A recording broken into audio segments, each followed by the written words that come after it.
Community Spotlight, powered by ATB Wealth Kelowna. Ready to take a powerful step towards the future you want today?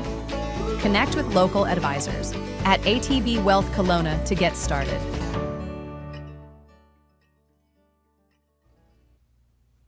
And we're live. Hello, everyone, and welcome to ATB Wealth Community Spotlight, where we feature and spotlight local businesses and nonprofits in the community. Welcome. Thank you for joining me today. I have Rosemary Thompson and Brianna Wells from Opera Kelowna. Thank you for joining me. Thanks for having us, Rob. No problem. So we're excited to chat about. So I'm going to start this. I was actually thinking about, I've never been to an opera. So how many times do you hear that? And I was thinking, and it's funny because, as I prepare for these live streams, I start thinking, I try to put myself in, like, if I've been, and I'm like, I don't know, there's a stigma to me, right? Opera's for old people. I'm sure you hear that, right? So what would you say to me? How are you going to get me to come watch? Well, I saw my first opera when I was 7. Wow, okay. And I fell in love right away. In fact, I was on a school trip and I sobbed on the bus the whole way home. My friends all thought I was crazy. But there's something about opera that is that elevates everything that's on the stage because of the music. So this combination of singing and orchestra, and the combination of all the costumes and the sets and the directing and choreography, it's really one of the art forms that when it works, there's nothing like it because there's so much to take in. And we like to say that opera can go anywhere. I think that's a line that Brianna used. I'm stealing your line. And so it can be a big spectacle. It can be a small, intimate thing. But essentially what it is storytelling with this added element of extraordinary music. Interesting. Yeah. And Brianna, what got you involved in opera? Like, where were you first exposed to? So I was 8. Wow. Okay. So you waited a whole year. We're lifers, I guess. Yeah, my first opera was La Bohème, which is the same story that the musical and movie Rent are sourced from, so it might be familiar to some folks. Right. And I loved going out with my mom. It was something that we did together, even though she was a music teacher, and so we were sitting at the back of the second balcony. We didn't have big money, but we did get to dress up, and it felt like a really special night out. And then there were these moments that just hit you. The story, as Rose has said, kind of moves along and you're caring about these characters, you're angry with the characters. And then there's these moments in opera like nothing else I've ever seen where the music comes together to push the storytelling to somewhere that I don't know any other art form can make happen. And it just washed over me. And I was in my little taffeta dress with my mom and I also just started bawling. And so you get to cry, you get to laugh. And it's this sense of really, really big storytelling. And I think for me, also this sense of the event. That it's something that you go to together, that really makes a difference. Something live. It's something that we don't always get a lot of anymore today, and I think that's something that's really special. Interesting. And do you hear though, like, is there a little bit of that stigma where it's opera, it's for old people? Like, do you hear that, or is that like, Rob, you need to move on? No. Really, is there a struggle getting younger people involved because they don't know what you don't know, right? And you're not the first person to say that. I promise you. Sure. And I think it's also, traditionally it's been a colonial art form, and so there's this, because it stretches back several hundred years. I think there can be that stigma, if you would use that word, that people just think it's not for me because I don't know anything about it. Right. And I think what surprises people is that they think they need to come in with all this academic knowledge about what it is to enjoy it. It's like, I can go to a hockey game and I don't really know what's going on. Most of the time I can't see the puck, but I love being there for the energy. The environment. And so I think it just adds to the palette of the richness of a life spent if you experience all these different things. The hockey game where you're taking someone who's never been to a hockey game. Right? Like, they don't know what you don't know. And that's interesting. But actually, when I first met my husband, the deal was that he would come to the opera with me and I would go to the Hamilton Tiger Cat football games with him because he grew up in Hamilton. And we both had a blast, actually. Did you have to sit outside during the cold watching this? Game? I was at the Grey Cup in Winnipeg. Oh, really? Good for you. So I think that just adding that to, as I said, the richness of life, and because in some ways I think opera is one of the most accessible art forms because the singing especially you have to hear it live because you get the goosebumps and you get the feeling. And so the voices that are presented in opera, they've been training their voices for decades. And so the visceral experience of how it washes over you, how it touches you really, really deeply. And it's very special. And I think what I would say to people who've never been, who might be nervous to go, is that you don't have to know anything to go. Right. Just experience, it and see how it makes you feel. Yeah. And if I could, I think also as an organization, Opera Kelowna is very aware that for some folks, you need a really warm invitation to try for the first time. And so we've really worked hard to try to create that in as many different ways as we can. Yeah. And that includes different kinds of programming that we do. Right. So we have all kinds of different events throughout the year. Our main stage production, La Traviata, this August is, of course, in a theater, full theatrical setting, but we have outdoor performances, we have free events. And one of the things that we also have really committed to is pay what you wish tickets. So for anything that has a paid ticket for it, we offer 10% of those tickets at pay what you wish. And that's made available through community support and sponsorship that we couldn't do it without. So we kind of are just saying, like, there's no reason not to give it a try. And when you come, you'll feel like you belong. So we've really focused on wanting everyone in the community who wants to give it a go, a chance to come try. Right. Yeah. Except tonight. Well, that's true. So there's an event tonight. Yes. But it's sold out, which is awesome to hear. So it's sad to hear because we can't go, but it's awesome to hear. Can you tell us a little bit about the event tonight, though? Can you talk a little bit about, and we'll talk about the season and the other things that are coming up too. So thank you. Tonight is Opera Under the Stars. It's our 10th iteration of this event, and it's free to the community. It's a concert in the courtyard at UBC Okanagan's campus. It's co-presented with support from Pusha Mitchell and from UBC Okanagan. And we had, I think, 1,200 tickets for free, and they were all snapped up in 4 hours when we put them available. So cool. I think people have really learned that this is an event that's going to be a special night. It's a really festive atmosphere. Rosemary hosts. We have artists coming from BC and Alberta and a couple of locals as well. So crazy. And we have a surprise performance too from, do you want to give it away? Well, or do you I'll just give part of it away. Okay. So, I love it, so last year we started a partnership with the Kelowna Community Music School, all as part of our being part of the wider community. And so we feature one of their students. So we have a 16-year-old student tonight who's going to just knock everybody's socks off. Very neat. So is this event, does it move every year, or is it always at UBC, or does it kind of move around? Opera Under the Stars has always been at the same place. So people get very committed to which part of the courtyard they want to sit in. So that's hilarious. It's sort of festival seating. So you bring your blanket, bring your lawn chair. So it has this sort of relaxed atmosphere of a folk festival. Right. But the repertoire you're hearing is opera. And do you see in an event like that? I know this was an unpaid event, but like, do you see all types of demographics in the crowd?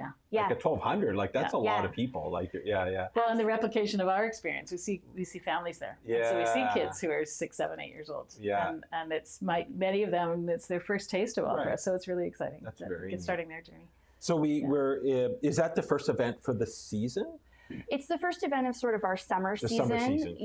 We do programming throughout the year, but we kind of have a really concentrated period from June until September that we do really the bulk of our public programming in. Got it. Okay. And then, so you already mentioned sort of our big production, August, I think 22nd and 23rd at the Kelowna Community Theatre. Tell us about that. What are you going to expect? What's going to be on the stage? So the opera this year is La Traviata, and it's by Giuseppe Verdi, who is one of the most well-known, prolific opera composers ever. He was a national hero in Italy, and so it's a tragedy, but there's all these wonderful parties. Two of the scenes are big party moments. We have extraordinary singers coming, and a lot of local singers as well that are participating. And the orchestra is all local members of the community professional orchestra that will join us. So it's a full set and costumes, and there's choreography, and our director is Brian Diedrich is wonderful. He's directed all over North America and Europe, and so we're super excited to have him with us. What am I missing? Tell them about the story. Oh, the story. So it centers around one woman, Violetta. And Violetta is a courtesan, and so she makes her living hosting big parties and hosting gentlemen and to come to those parties. And but at the first party, Alfredo, who's a young nobleman, has completely fallen in love with her. He's totally smitten, and so he convinces her that she should take a chance on him and on love and on giving up her other life. And so she does that. But then his father comes to visit her and says, because she has a certain reputation, she's damaging their family name. And this is going to actually impact Alfredo's younger sister. And so he asks her to end it. And she knows that Alfredo loves her so much, and she loves him so much that he will never believe her, and doesn't want him to know about his dad's request. So she just leaves him. And then he goes into a rage. But of course, all the way through the opera, you'll hear her coughing.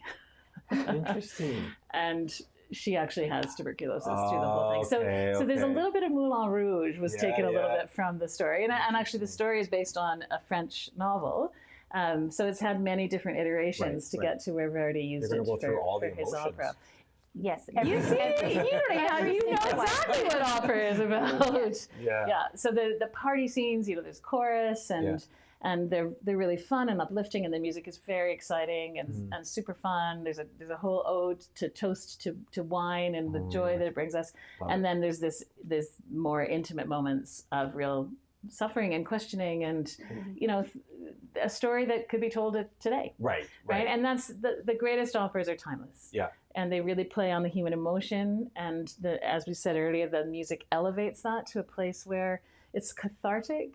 And it sticks with you. It's really, really meaningful way of experiencing art. How big of a production is it? Like, how many people will be on stage throughout the performance? I was trying to count. I think it's in the orchestra and on stage, it's about 60 people. Wow. So big production. And it's really, I think one of the things we really are excited about is it's a mix of Okanagan and Kelowna-based musicians and musicians from across the country. So we're bringing the opera community from across Canada to the Okanagan, and also giving Okanagan artists an opportunity to play with each other, to make music together, and also to kind of collaborate with people that they maybe haven't had the opportunity to perform with before. And I will say we're also very excited that this production is set in the 1920s in Paris. So there's a little bit of a flapper vibe going on. So visually, really I think it's just really going to be a stunning event. So how long does it take you to put a production like this together? Like, you're planning. Like, so when how long ago did you say we're going to do this production? Like, is it a year ago? Like, how far before? I think 2 years that we sort of set what we're going to do. And then the first step then is hiring the director, because it's their creative vision for the storytelling piece of it. So then we work, not every week on that, 2 years out, but I'd say a year out. So sort of as soon as we finish this year's main stage opera, starting in September, we'll take a little bit of a breath, and then we start working on the next year. So there's some things that you want to happen at least a year out, basically hiring people to make sure that they're available. And then I just came from a production meeting right before I came here for this interview. We were talking about specifics of props and costumes and set and all that kind of thing. So it ramps up and gets closer and closer to. And then when we have everybody arrives at the beginning of August, and we work very intensely for 2 weeks with everyone in the room. And then we move into the theater and then add all the other elements. So it's about 2 weeks of on stage. I'd say three weeks. 2 weeks of away from the stage rehearsing. And then a week in the theater where we're doing all the lighting and adding. It's really fun because you add one stage at a time. And then you add the orchestra, and then we add the set, and then we add the costumes and the makeup and the hair and all those things. So they're all planned out way in advance, but then they all sort of iteratively come together. And I think, speaking of planning, one of the things I've always found so fascinating and impressive about opera singers is that they show up for rehearsal with every note memorized. So the people who are playing our lead roles, there's not 6 weeks of getting it together. You show up ready to figure out how to move through the staging with the director, but you already know every single note, every single word, and that's just, if you think about the planning it would take to do that. So they're individually preparing. Right. As they go, like the orchestra has their music, they're practicing. The singers will have had their music for at least a year. And then that leads me to another thing that's really exciting about opera is that, so they're learning their part on their own, and then when we come together, then they're putting it together with the other singers. So in opera, one of the most special elements of it is ensembles that the composer has written. So you have duets and trios and quartets, and then you add the whole chorus in, and everybody's singing at the same time, but they might be singing about different things. So you have these multiple perspectives happening all at the same time, and the layers of music that add to that depth of excitement. And it's the only art form that you can do that. Like, if you were in a straight theater piece, you can't have everybody speaking at the same time. You're like, what's happening? Singing at the same time is one of the most rewarding elements. And we do sing in the original language that the opera was written in, because that's what fits the music best. So this opera is in Italian, but we have what we call surtitles. So if you think like a foreign film where you've got the I don't really call it translation. Translations. So we have slides at the side. So it really helps people to understand what's happening in the story. So if there's anyone that's like, oh, I don't think I can go to an opera because I don't speak Italian. It's okay. You'll still get everything that you need to. Well, my parents are from Italy, so there you go. Good, I still can't speak Italian. So what are your guys' roles when deciding? Like, I'm curious how I'm always fascinated. How do you decide that you're going to bring this production? Like, how did that come together? Like, well, maybe I'll just, for folks that don't know our organization well, Rosemary and I share leadership of the organization. So I'm the managing director, so I really take care of the business side of things and the administration. And Rosemary is our artistic director, so she's in charge of artistic vision. And this can be a very tricky relationship to have. I imagine. I like to lovingly refer to it as sort of a mutually assured destruction, because Rose doesn't sign contracts, but I can't make artistic decisions. So if we don't come to a compromise, we're not doing anything. And we've been working together since just before 5 years. 2020 of March. The day before the province shut down. You're okay? It's been really it's a wild ride, but I think we learned really early on how to communicate really clearly with each other and with care. And I think that's one of the things I really love about the arts in general is you have to collaborate to bring things to fruition. And we like, just from the top down, all around, everything that we do as an opera company is based on relationships and collaboration. Otherwise, nothing would happen. Fair enough. Interesting. So how does that decision making happen? Like you said, when you had to book this tour, book it 2 years in advance. Like, how does that process work? Or how do you decide what you're bringing? So Brianna and I meet once a year. We have a little retreat for ourselves, and it really is to talk about artistic programs. So I'm thinking about it all the time. And I go see a lot of other shows, and we have our dream. Then you have to consider budget as well. For sure. If you're coming out of COVID, you probably don't want to do a show that has 40 cast members because it's going to be much more expensive. So we have a lot of different parameters that we're thinking about. What's exciting for me, especially for this production, is that it's the first opera that the company is doing by Verdi, which sort of, it gives you a little bit of a mark of maturity, and I feel like we're coming into our own in that regard for the company. So we're very excited about that. But in addition to the main stage, we also do all the other programming that Brianna was talking about. So we've got sort of philosophical statements about each program, what we're trying to deliver for the community, and then we really think about what programming we want to do, or we might have a specific singer we want to showcase, and then find something work that really around that. So there's lots of different elements that come into the decision making. Interesting. And then we wrap up the season with this part of the season with Sparkling Serenade. Tell us about that. It sounds amazing. We're confident that it will be. This is the second year that we're doing this partnered event. Argus Hospitality and the El Dorado Resort have been long-standing supporters for Opera Kelowna, so we're really excited to move into kind of a programmatic partnership as well. And so this event will take place on the patio of the Manteo. So guests will be, as the already a beautiful. They already win by coming. We don't need a set. And so the event is intended to kind of sparkle in three ways.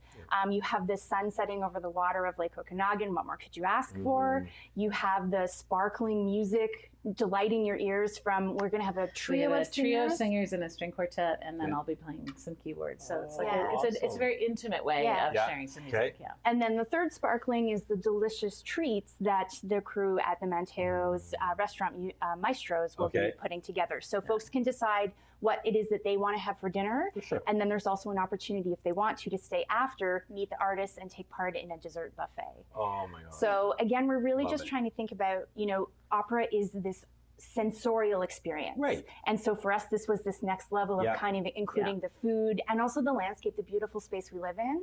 Opera Kelowna really focuses on crafting opera for and with the Okanagan. So we're not bringing tourists through, we're building things here with the partners and community members we have. Love it. That's very cool. So I'm curious around how do you, like if I'm a 7-year-old, 10-year-old, and I want to get involved. Like I know there's an education component to what you guys do as well. So we can speak about how do you attract talent and how do you get the young people involved? Like what's your role in that? Well, right now for really young people, we have some educational opportunities that we're developing that will be coming forward. We're trying to build sustainably. So we have some ideas of things that we can do, but we do have an education program called the Valley Opera Summer Intensive. And that's more of a sort of education at the end of your education before stepping into a professional career. And that's a really exciting program. We bring some of the top artists and coaches from across the country on our faculty. And what's unique about this program is that the emerging artists that come, so we've got 10 singers and 2 pianists coming from across the country, they integrate in with the main stage production. So in addition to doing their own classes and lessons and performances, they're also going to be part of the main stage. So it gives them the opportunity to learn what it's like to be part of a professional production. Very cool. So we're very proud. It's our 3rd iteration of we call it VOSI for Valley Opera Summer Intensive. And so that's the big education piece we're doing right now.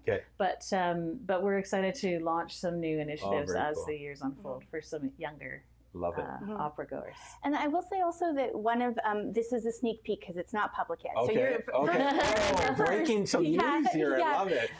We really always try to listen to our community, and one of our really committed supporters came to us and said, "I want to host a club." For people who don't have a standing person that they necessarily go to the opera with. So we've landed on Overture Club. And I won't name her yet because she hasn't said but she's going to be the host. And so the kind of tagline is going solo together, because there's nothing wrong with going to a show by yourself, but maybe you want to hook up with someone to have a cocktail at intermission. And so we're really just trying to make as many invitations as possible. There's all kinds of different ways to experience any kind of the productions we're doing, and this is one that's going to layer over all of our productions.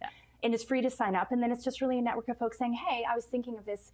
Do you want to go together? Or do you want to meet me at intermission?" And some people aren't comfortable to come on their own. They really want to go, but they don't think they have someone to go with. So we're just trying to facilitate. Nice to make the connections too, right? So the event, the Sparkling Serenade, is September 5th.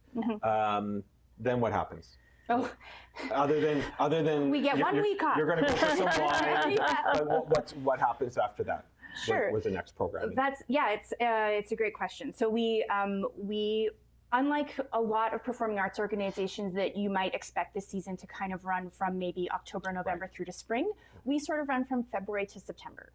And one of the reasons we started off doing that was there's one big theater in this town, and we want to be good neighbors with all the other arts organizations. So it's a scheduling piece, but it's also an opportunity to connect with the community that's here in summer. And so we have a little of our sort of summer planning down period happens in the fall while some other folks are revving up. So we do our annual retreat, our board gets together, we have strategic planning, we make our plans, we apply for a lot of grants. And we also and we circle back with the performers and community members that have come and check in with them about how they felt about what happened, and is there something to take forward to next year to adjust or change.